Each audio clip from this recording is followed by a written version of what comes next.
The Mars helicopter is poised to make history by becoming the first autonomous, powered flight on another planet. The Mars helicopter gets to Mars by being attached to the underbelly of the rover. You see here the helicopter being attached to the yellow plate that will be attached to the underbelly. The helicopter is delicate, so great care is taken in mounting it.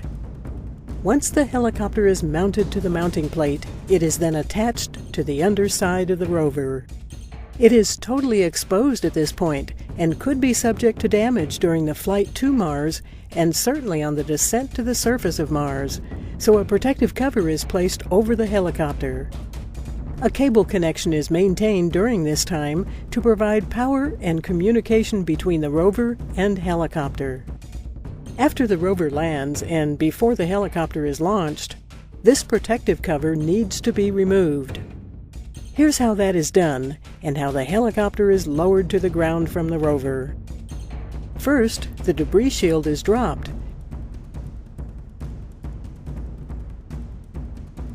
and the rover moves away from the discarded cover. A latch then releases the helicopter.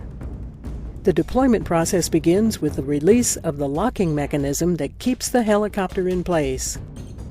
Next, a cable-cutting pyrotechnic device fires, allowing a spring-loaded arm that holds the helicopter to begin rotating the helicopter out of its horizontal position. Two of its spring-loaded arms are released. Another pyrotechnic device fires, releasing the other arms. A small electric motor pulls the arm until it latches, bringing the helicopter body completely vertical.